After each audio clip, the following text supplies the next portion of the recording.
Olá, meus amigos do canal da DLG. Hoje nós estamos recebendo com grande prazer aqui o Abner Tofanelli, músico, ativista aqui da nossa cidade. Um prazer te receber aqui, Abner. Eu que agradeço o convite, Daniel. É um prazer falar com vocês e vamos lá. Bom demais, Abner. Ô, Abner, conta um pouquinho pra gente da tua história, de onde você veio, onde você estudou, Conta um pouquinho pra gente.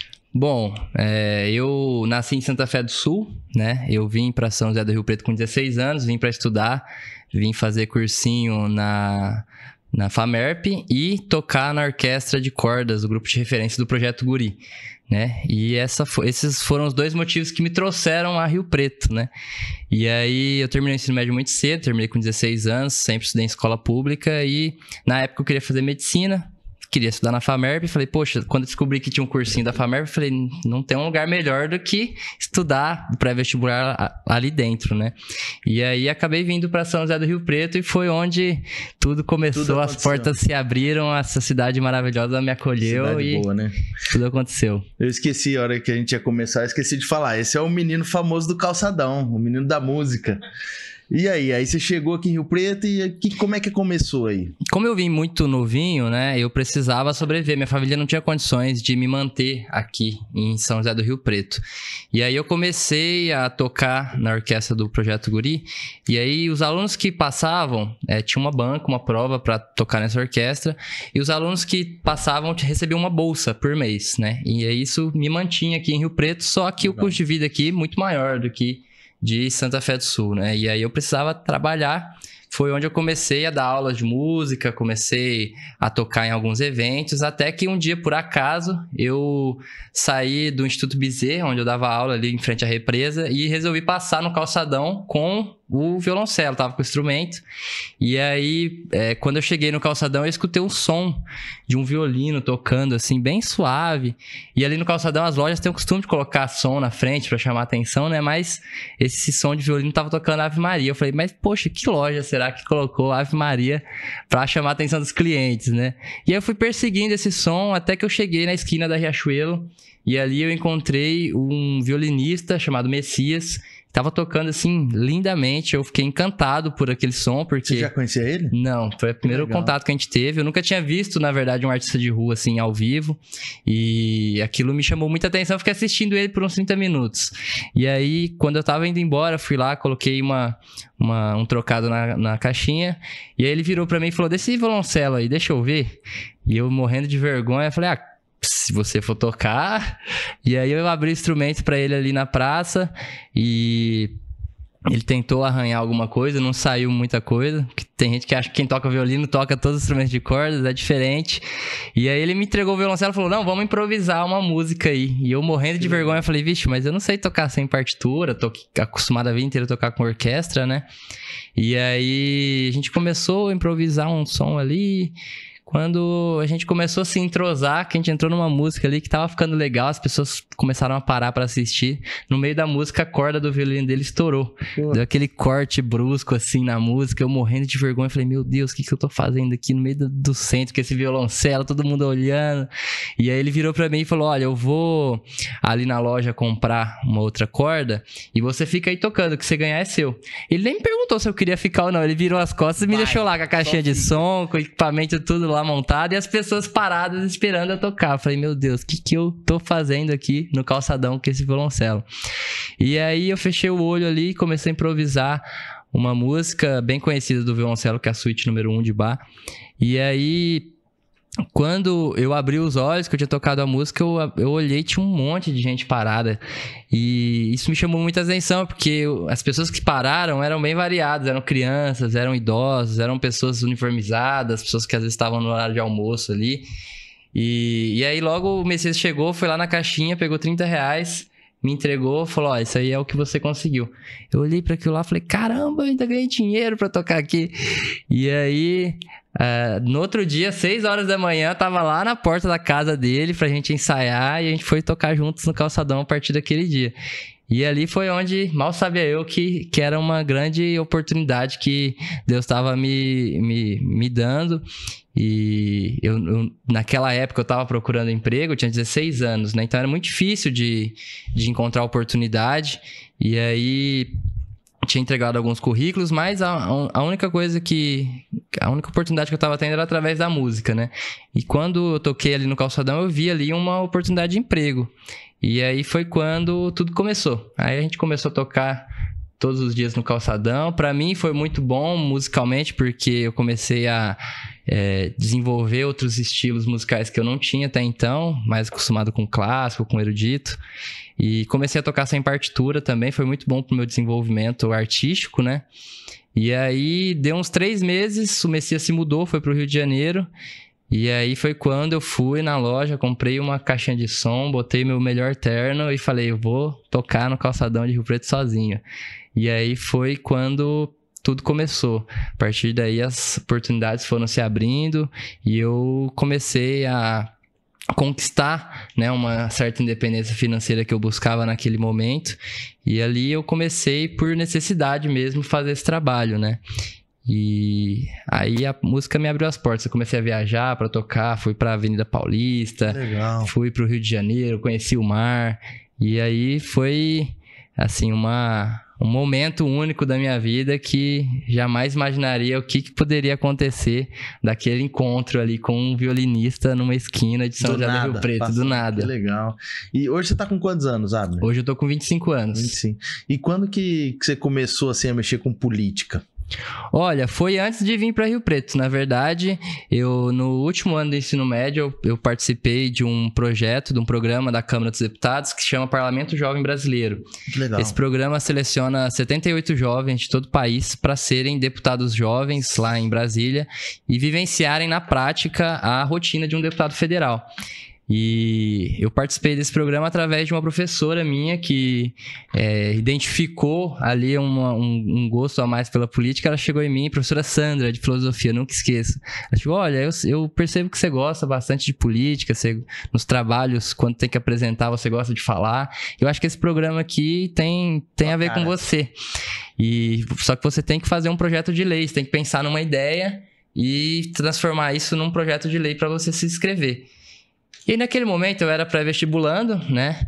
E eu tinha decidido que eu não iria fazer faculdade de música, que eu iria tentar medicina no último ano do ensino médio.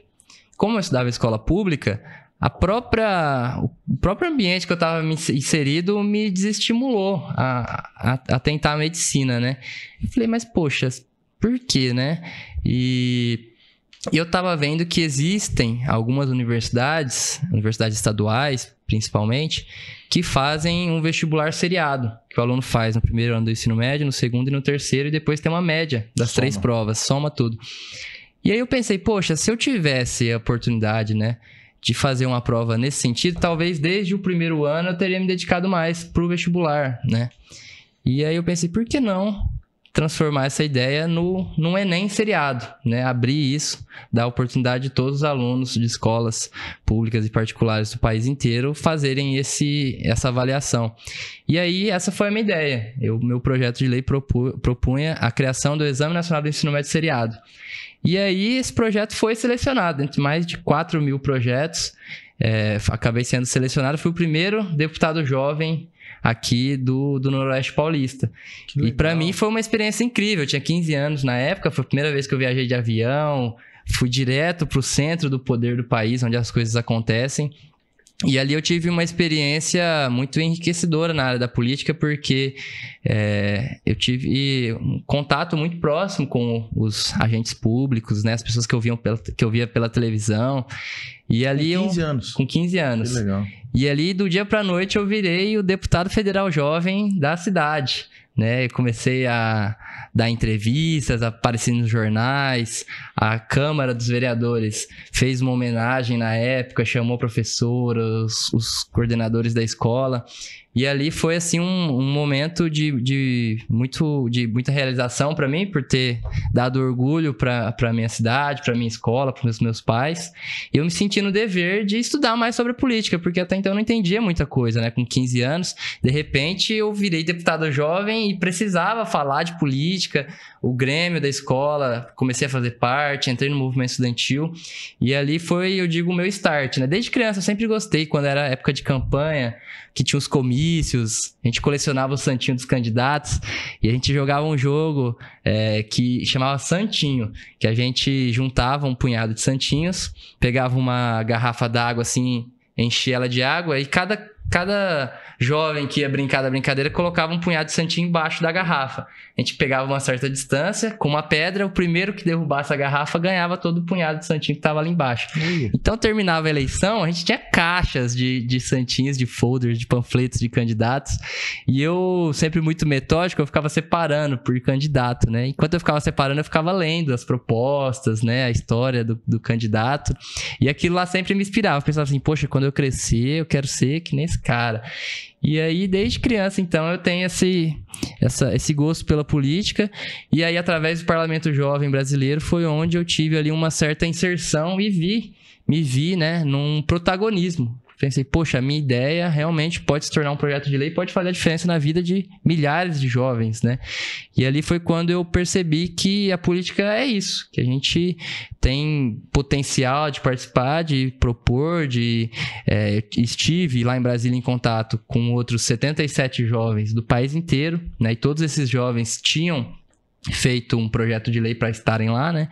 E aí isso me abriu os horizontes. Falei, poxa, molecada tem muito para contribuir com o país, tem muitas ideias legais e vários projetos do Parlamento Jovem podem e já estão como lei no país. Por exemplo, o projeto de lei que obriga o jovem que é beneficiário do Bolsa Família a continuar recebendo o benefício, ele precisa estar matriculado numa escola com uma presença.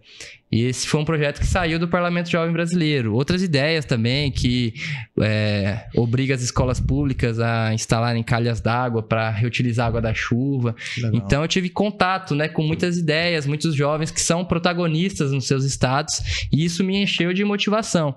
Porém, como eu era muito novo, os vereadores que eu fiz amizade na época, que eu fui homenageado na Câmara, me convidaram para ser candidato, só que eu não tinha idade. Eu pensei, poxa, então isso não é para mim. Nem passava um dia pela minha cabeça ser candidato, né? E acabei vindo para Rio Preto para estudar, na intenção, né, de fazer o cursinho pré-vestibular e de tocar no grupo de referência do Projeto Guri.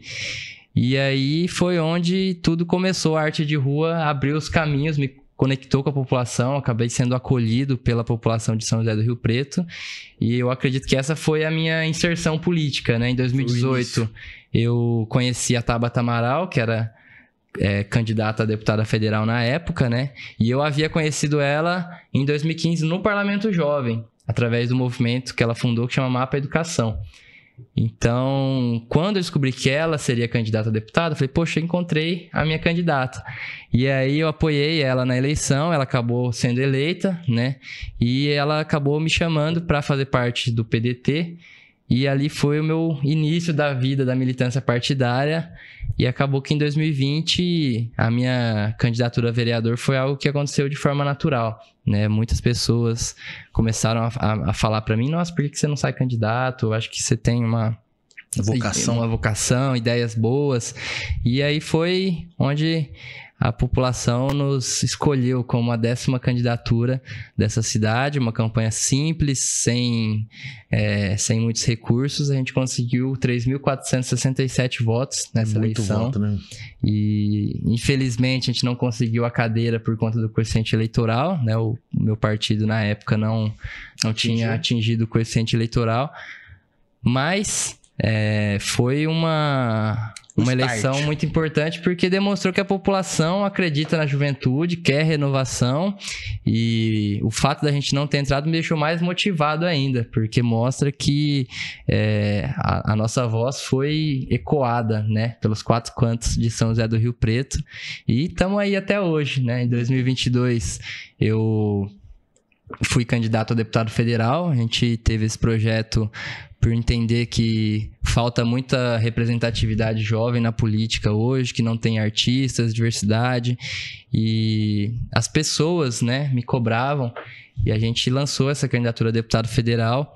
levando uma mensagem de paz, uma mensagem de esperança naquela eleição que foi muito polarizada, que foi muito conturbada. E a gente conseguiu 13.215 votos nessa eleição. Foi uma experiência muito grande pra gente, porque a gente juntou um monte de jovens que estavam engajados com a política. A gente conseguiu... Com 23 anos você tinha? 23 anos. E aí... Tamo aí até hoje, né? A gente conseguiu vitórias importantes através da política, porque quando eu comecei a tocar na rua não existia nenhuma legislação aqui em Rio Preto que regulamentava essa atividade, né? E aí em 2017 eu procurei a Câmara dos Vereadores e contei para eles da situação, né? Que às vezes a gente poderia ter problema com fiscalização da prefeitura, e os vereadores, o vereador que era o presidente da Câmara na época, Paulo Paulera, apresentou no nome dele um projeto de lei, e a Câmara aprovou, o prefeito sancionou, e hoje as atividades dos artistas de rua de São José do Rio Preto é regulamentada pela Lei 12.832 de 2017. Então eu tenho muito orgulho disso, porque foi ali onde tudo começou e foi a conexão, né? O elo entre a política e a música e a arte de rua. Você já fez a diferença. Foi onde tudo foi o início ali, né? Que legal. E aí em 2022 você saiu pelo PDT, né? Saí candidato pelo PDT. Antes ou depois você virou presidente do PDT aqui, né? Eu assumi a presença do PDT logo depois, né? Legal. Porque em 2020 a população me cobrava, falou, poxa, você não foi eleito pelo seu partido, você vai continuar no mesmo partido? E aí eu pensei, poxa, eu tenho duas opções, né? Ou eu fico no partido ou eu saio do partido. E se eu ficar no partido, eu quero construir o partido, né? Eu não quero que aconteça o que aconteceu em 2020. E aí a gente fez uma articulação junto ao Diretório Estadual, junto ao Carlos Lupe, que hoje é ministro da Previdência, na época era o presidente nacional do PDT, e a gente assumiu o diretório do PDT aqui antes da eleição de 2022, né? Até por isso foi um pedido do partido para que a gente saísse candidato a deputado federal, e eu me coloquei à disposição e estamos aí até hoje. Infelizmente, não permaneci no PDT para as eleições desse ano, por entender que seria muito complicado formar uma chapa ali. Quem é presidente de partido sabe a dificuldade que é formar uma chapa de vereadores competitiva, né? E o fato da minha votação nas eleições anteriores acabou espantando alguns candidatos competitivos, porque se em 2020 o PDT ficou marcado como não ter atingido o coeficiente eleitoral, nessa construção para essa eleição desse ano, os candidatos competitivos olhavam e falavam, poxa, se com muito custo o PDT conseguir fazer uma cadeira, vai ser só um. E provavelmente será o Abner. Então, os caras ficavam veacos e muito difícil de trazê-los, né? Então, a gente acabou fazendo uma articulação, porque havia um grupo de candidatos que estavam procurando um partido para ir. E eu acabei indo para o PSB, onde tem uma chapa mais competitiva, e ali a projeção é que vai eleger mais do que um vereador, então eu acabava não atrapalhando, né, o protagonismo ali, a competitividade dos demais candidatos, né? E aí esse grupo topou ir para o PDT, e a gente acabou fazendo uma chapa completa lá, saí com dor no coração, mas foi uma decisão que eu julgo correta, que infelizmente na política nem tudo sai como a gente quer, né? E na política também ninguém faz nada sozinho. Então eu acabei tendo que tomar essa decisão, migrei para o PSB e estamos nos preparando aí para as eleições de 2024. Esse ano tem. E você acha que esse ano vai ser algo polarizado? Você acha que a população deu uma mudada? O que você acha que está acontecendo no nosso cenário aí hoje? Bom, a eleição municipal é bem diferente da eleição nacional, né? Eu acredito que o cenário em Rio Preto ainda está indefinido, né? A gente tem 4 candidaturas aí postas que são candidaturas competitivas. E eu acredito que até as convenções tem muita água para rolar aí debaixo dessa ponte. Então, assim, é difícil você fazer uma projeção, né? Hoje a gente tem o ex-prefeito e deputado estadual, Dr. Valdomiro Lopes, como pré-candidato a prefeito. Ele está muito bem posicionado nas pesquisas internas que os partidos têm feito, está em primeiro colocado disparado. A gente tem o deputado estadual Itamar Borges, a gente tem o Coronel Fábio, a gente tem o Marco Rilo. Então, assim, são 4 candidaturas competitivas, né?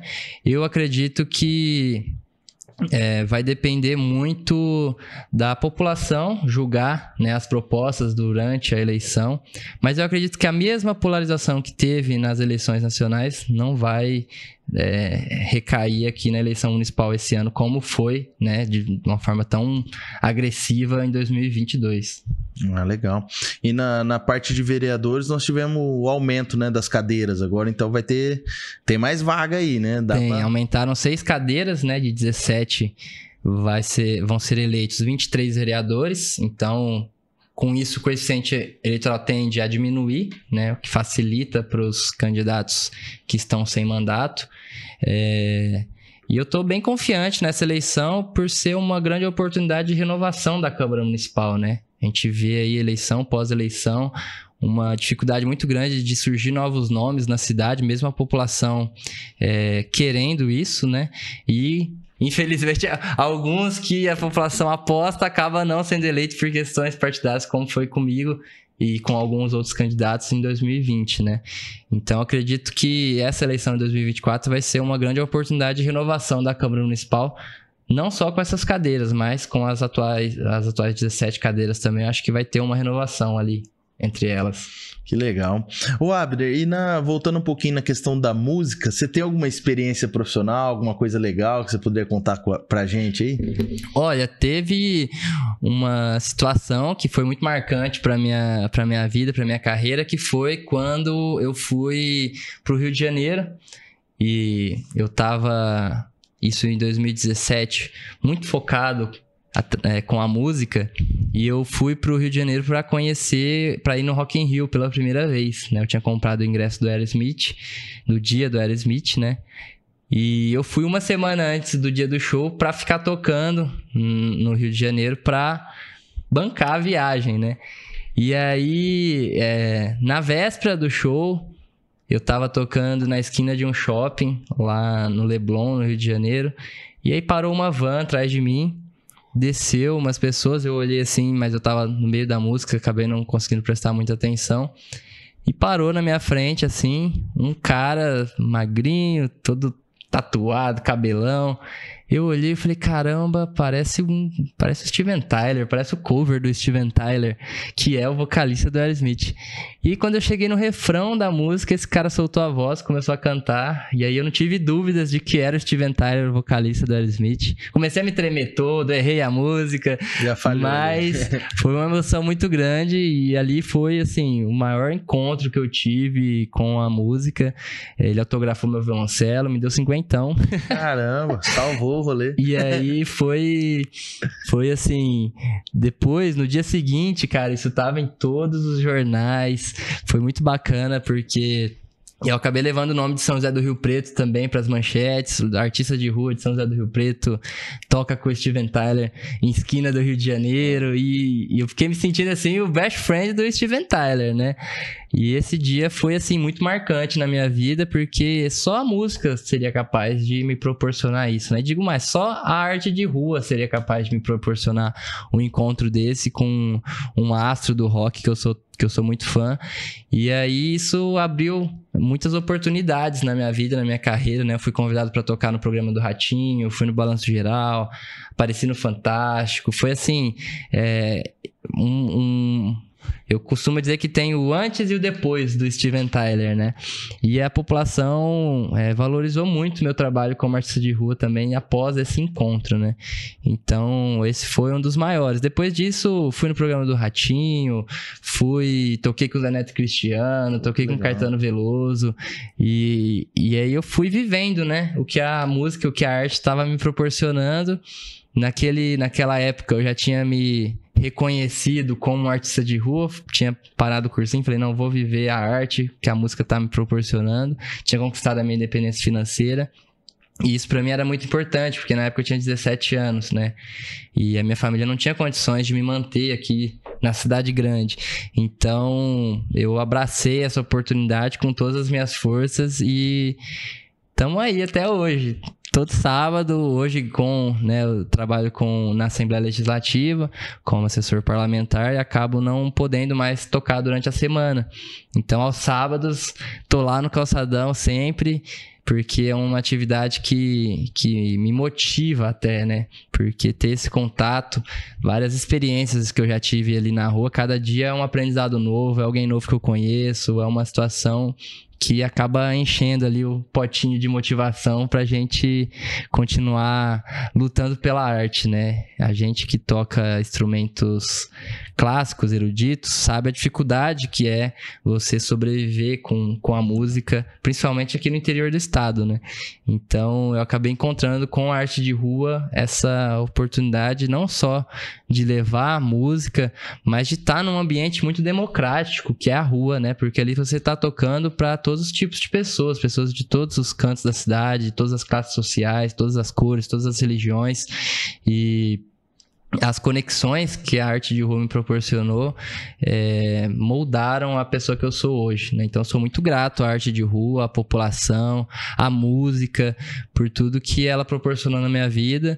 E eu encontrei uma forma, né, de interligar a música e a política e de tentar retribuir o máximo, né, esse carinho que eu recebi durante tantos anos ali tocando para sobreviver, né? Porque eu acredito que cada pessoa que colaborou com o meu trabalho artístico, seja ali com 50 centavos, R$2, faz parte da minha história. Cinquentão, né? Cinquentão como Steven Tyler, faz parte da minha vida, faz parte da minha história e eu tenho muita gratidão por tudo isso. Ah, que legal. Ô, Abner, a gente falou um pouco do passado, do presente. O que você pensa pro futuro? Onde você quer chegar? Fala pra gente ter uma ideia. Olha, eu tenho um sonho, né, de ser vereador de São José do Rio Preto. Isso desde quando eu cheguei aqui, que eu comecei a ter contato direto com a população, esse sonho se aflorou, né? E tem um outro sonho também, que é o de ser deputado federal. Né? Quando eu cheguei lá em Brasília no Parlamento Jovem, como deputado federal jovem, com 15 anos, eu olhei para aquele parlamento e isso entrou dentro do meu coração. Eu falei, caramba, será que um dia eu volto aqui como deputado de verdade, né? Não só na simulação? E eu não vou parar enquanto a gente não conseguir atingir esse objetivo. E claro, né? Sempre levando as pautas que eu acredito e defendo, né? Porque a política, ela me abriu as portas, mas não só pelo contato que eu tive ali com a população, né? Mas sim pelas ideias, pela forma com que eu abordei assuntos que precisam ser abordados aqui em São José do Rio Preto, né? E pela representatividade, né? Eu entendo que seria muito bom a gente ter um vereador que é artista de rua, por que não? Né? Um vereador jovem, uma pessoa que está ali no meio do povo desde que chegou aqui em São José do Rio Preto e foi acolhido. Então, isso me motiva e eu acredito que esse é o meu maior sonho hoje. Ô, Abner, lá atrás, voltando um pouquinho, você tinha falado do Projeto Guri, que você comentou. Você foi professor do Projeto Guri? Sim, eu comecei como aluno lá do Projeto Guri, né? E depois eu acabei fazendo um processo seletivo e acabei me tornando professor do projeto, que foi tão importante assim no meu desenvolvimento, né? Eu comecei no Projeto Guri com 10 anos de idade e em 2021, eu tive a oportunidade de dar aulas no Projeto Guri. Ali, para mim, foi uma experiência muito importante, porque eu tive contato com a molecada e eu vi do outro lado, né? Até então, eu só tinha visto o projeto como aluno, e ser professor do Projeto Guri foi uma experiência muito engrandecedora por eu ver mesmo, de fato, a música como um papel transformador da sociedade, né? Influenciando os jovens, principalmente hoje em dia, que com a internet, com essa nova geração do conhecimento, você ensinar música, ensinar um instrumento como o violoncelo para jovens tem um impacto, né? E você vê no dia a dia ali daquela molecada o desenvolvimento cognitivo, a socialização que a música proporciona. Então foi assim uma experiência muito engrandecedora que aumentou ainda mais a minha gratidão pelo Projeto Guri, esse projeto tão importante que hoje ele é reconhecido como o maior projeto sociocultural do país. Ele é estadual? E ele só acontece no estado de São Paulo. Que legal. Ele é um projeto do governo do estado, através de uma associação que administra, né? Mas ele é um projeto do estado. Então, é uma política pública que deu certo. Eu sou o grande exemplo disso. E ter sido professor do Projeto Guri foi uma experiência muito engrandecedora e uma grande motivação também para defender o Projeto Guri, né? Para lutar para que tenha música nas escolas, para que a juventude tenha acesso, né? Para a gente tirar essa molecada da rua e dar oportunidade, não só através da música, né? A gente sabe que a música, o esporte são, assim, instrumentos transformadores, né? E hoje, se tiver algum jovem, algum pai, mãe que quer colocar a criançada para entrar na música, como é que faz? Chega lá, se cadastra? O Projeto Guri, ele abre inscrições, né? Todo semestre. Aqui em São José do Rio Preto fica aqui na Boa Vista. E coloca no Google lá, Projeto Guri, você tem o telefone lá, liga, pergunta se tá matriculando, que às vezes eles abrem vagas remanescentes também, mas geralmente é no início de cada semestre, né? Para todas as turmas, né? E ali tem de tudo, tem canto, tem violão, tem violino, violoncelo, contrabaixo, bateria, percussão, tem de tudo. É uma grande oportunidade e o melhor de tudo isso, é de graça, né? Com excelentes professores, né? A gente tem exemplos, né, de grandes professores que saíram do Projeto Guri, que hoje também estão dando aula no projeto, né? Então, isso é a prova viva de que o projeto realmente funciona. Né? Não só para quem quer ser um músico profissional, quer ser professor. A partir de que idade que pode? Tem isso? A partir de 6 anos. A partir de 6 a 18 anos, e um projeto totalmente gratuito. Para quem faz parte do grupo de referência, que é a orquestra, onde eles pagam a bolsa, é até os 21 anos. Eu fiz parte até os 21 anos. E, assim, o Projeto Guri me levou para muitos lugares. Eu participei de festivais, festival internacional, fui semifinalista, fui finalista do Imagine Brasil, que é o maior festival de música jovem do mundo. Que legal. Isso graças ao Projeto Guri. Então, assim, se você tiver a oportunidade de colocar teu filho no Projeto Guri, não perca, porque é um excelente projeto que realmente você vai sentir, você vai ver a diferença na vida do teu filho. É uma coisa legal, né? Que pode fazer toda a diferença na sociedade, né? Na sociedade. Quizá a gente tivesse mais projetos como esse, né? Dentro das escolas, dentro dos bairros, porque infelizmente a gente eu vejo, né? Uma falta de vontade dos políticos de investirem, né? Nesses projetos, né?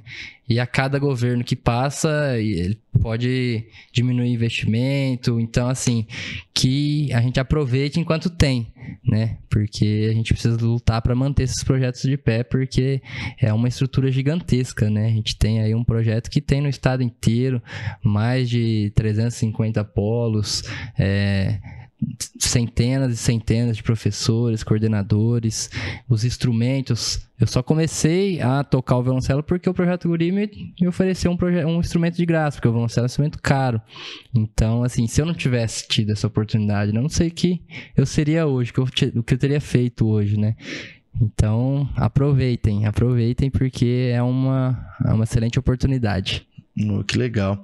Ô, Abner, você comentou que hoje você está como assessor do Dr. Valdomiro Lopes? Sim, eu estou trabalhando lá na assessoria do deputado estadual, Valdomiro Lopes, e tem sido, assim, uma experiência...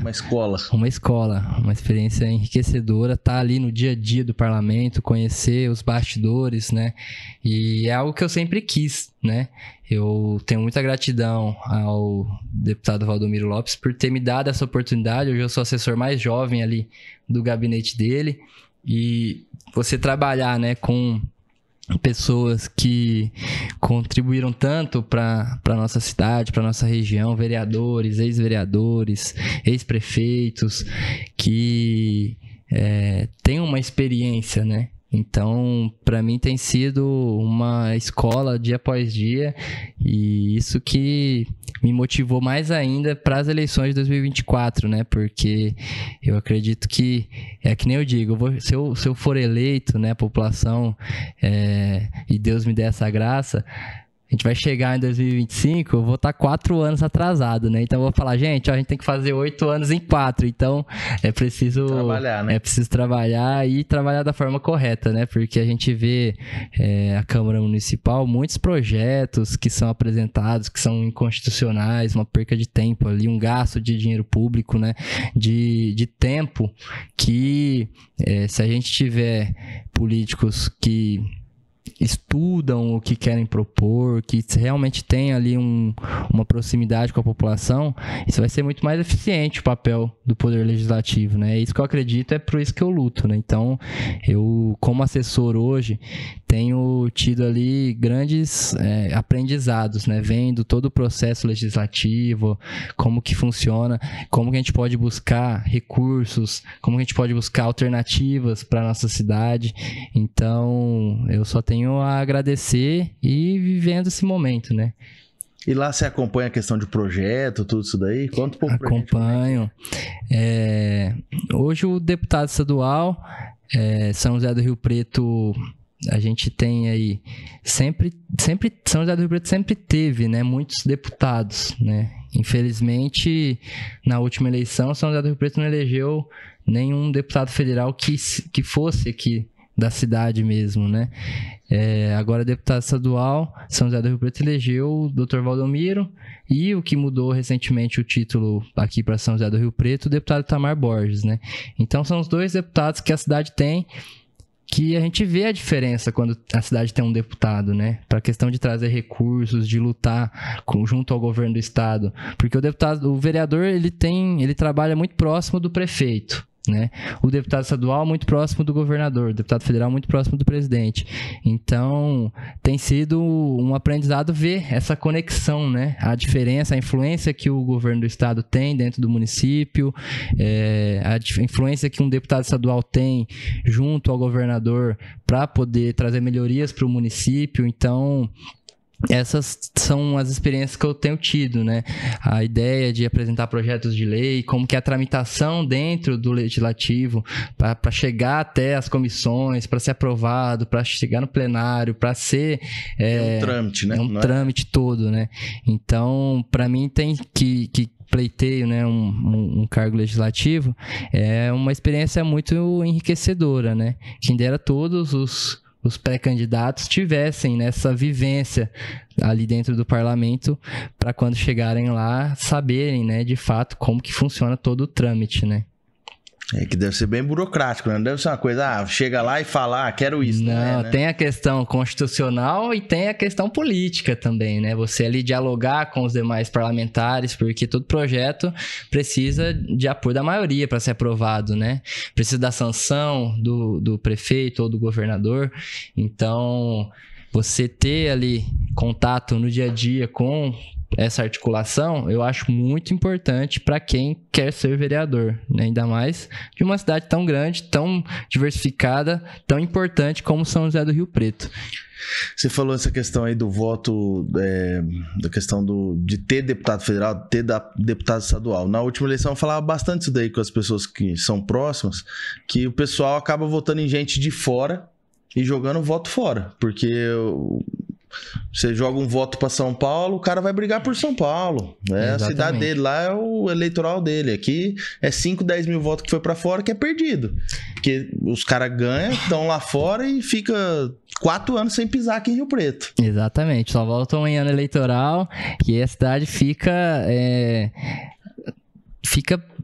vamos dizer assim, mendigando a atenção, né, dos deputados que são eleitos com o voto de São José do Rio Preto, né? Então, até um apelo para as pessoas que sempre deem preferência para os candidatos que são da região, que são de Rio Preto, que têm uma história aqui, porque isso fará toda a diferença no dia a dia da atuação dele, né? Porque ele vai brigar por onde ele tá mais próximo, né? Então, o São José do Rio Preto tem um histórico, né, de eleger, de votar em candidatos que são de fora, né? Eu acho isso aí prejudicial para a cidade e a gente tem que fazer os agentes públicos aqui da nossa cidade precisa fazer um grande esforço de convencimento da população, da importância de você eleger pessoas que são daqui, pessoas que são próximas das pessoas que moram aqui, né? Que as pessoas moram na cidade. Então, às vezes a gente foca muito em questões ideológicas numa eleição de deputado, por exemplo, que não fará diferença nenhuma no dia a dia da pessoa, que poderia, às vezes, uma emenda do deputado ali ajudar um hospital que ela precisa de atendimento, mudar a saúde do município, então, e em outros setores também. Então, essa é a importância de você eleger pessoas que são próximas daqui. E isso recai também sobre a eleição do vereador, né, que é a eleição em que o parlamentar está mais próximo das pessoas, né, a eleição onde o vereador deve representar as pessoas e as dores da população, né? Então, quem que vai conhecer as demandas de tal bairro? É o vereador que vai passar ali e ver o que está acontecendo, né? Quem vai fiscalizar a UBS, a UPA, que, diga-se de passagem, a saúde de Rio Preto está um caos, né? Então, assim, esse é o papel do vereador. E é muito difícil quando a gente tem vereadores que não se importam com isso, vereadores que têm redutos já bem definidos e só se preocupam com o seu reduto, né? Não olham para a cidade como um todo. E isso é muito prejudicial. Em 2020, a minha votação, a gente fez um estudo de onde que saíram os meus votos, né? E ele foi totalmente espalhado na cidade inteira, né? Eu não tive um reduto específico, né?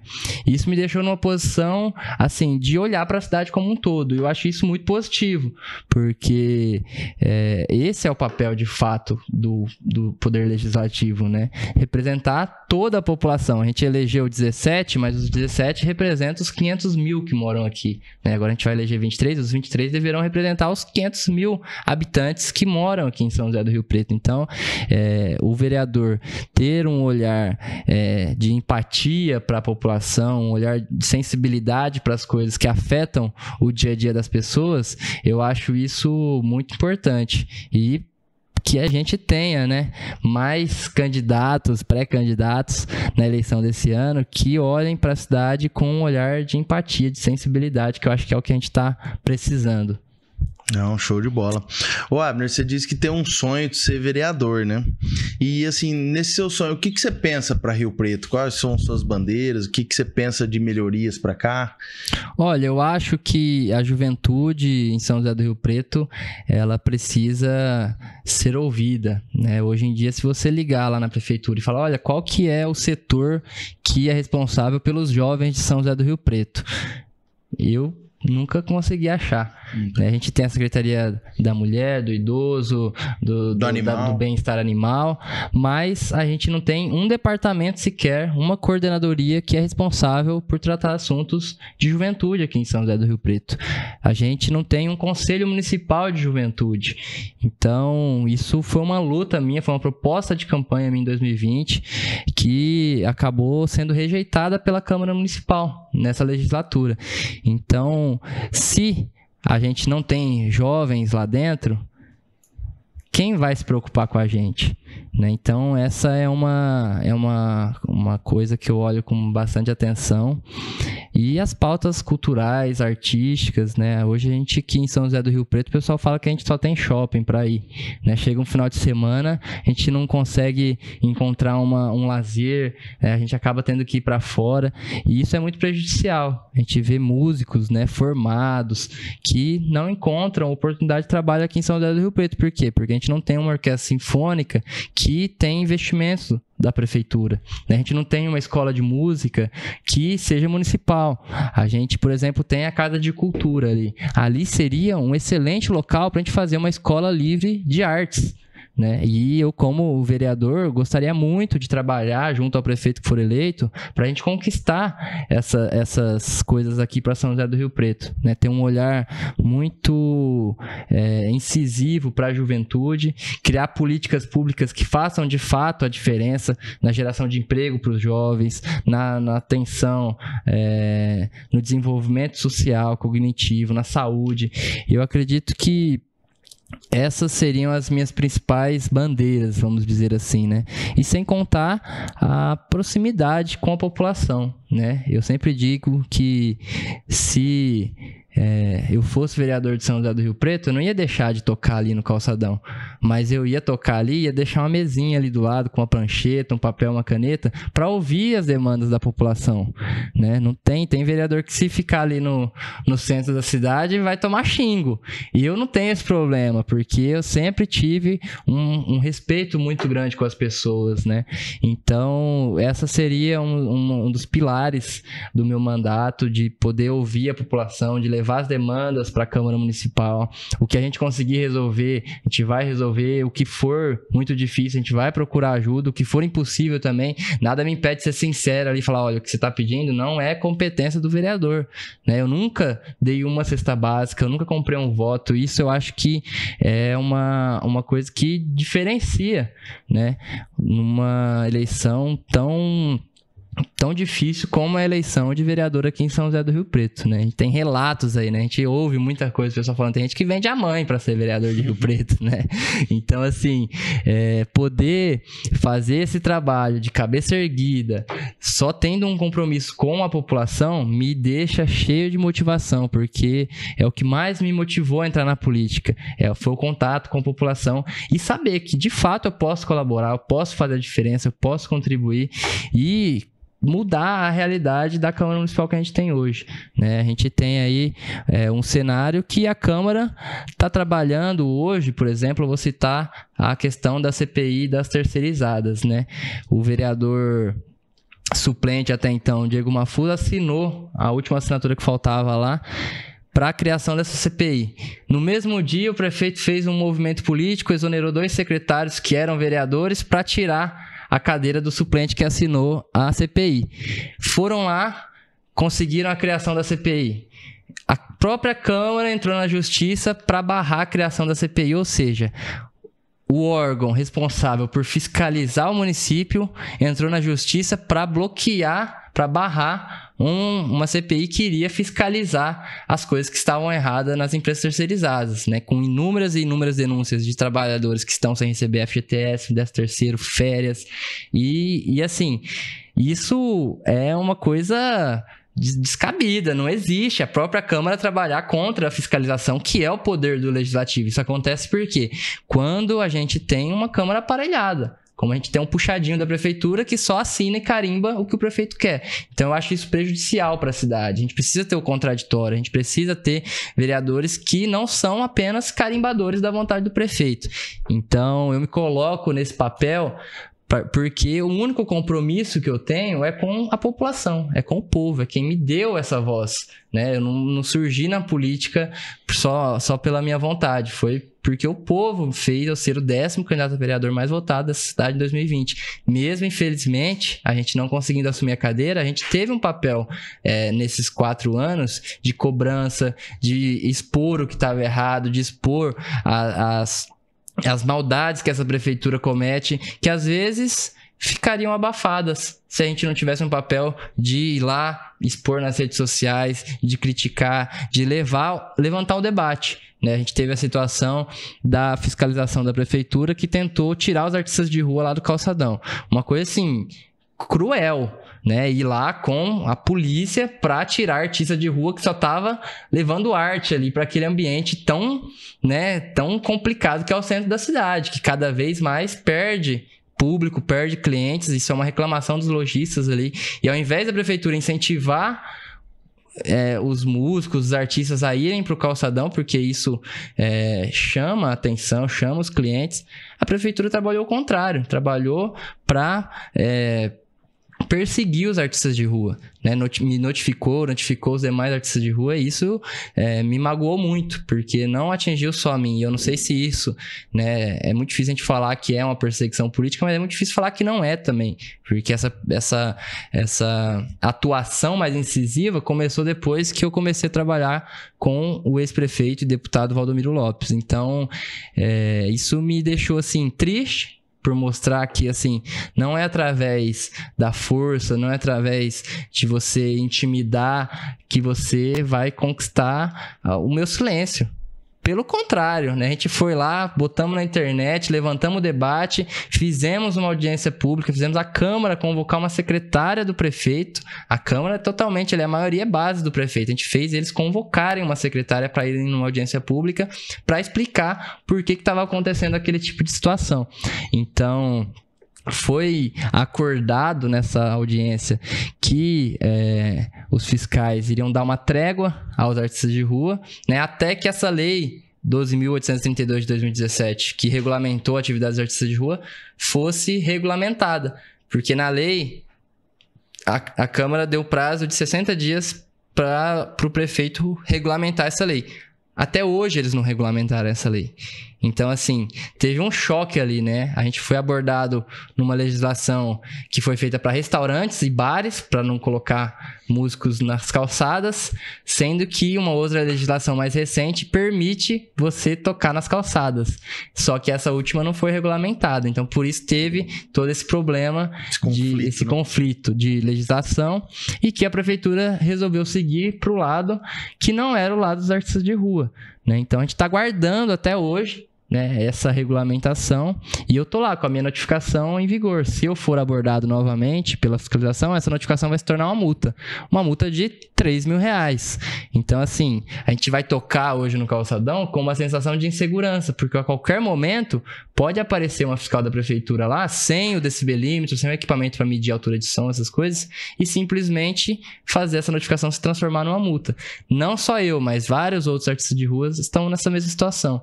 Então, isso é muito ruim para a cidade. Mostra que a cidade, ao invés de incentivar, está perseguindo, né? A gente tem exemplos da cidade de Ribeirão Preto, que regulamentou a arte de rua lá também. E na reunião que foi sancionada essa lei, estava lá no teatro os artistas de rua, estava o poder executivo, estava o poder legislativo, estava a polícia, estava os fiscais. Foi tudo bem conversado, tudo bem acertado para ninguém sair prejudicado. Aqui em São José do Rio Preto a gente não vê essa mesma postura, né? Então, isso é muito ruim para o município, e eu acredito que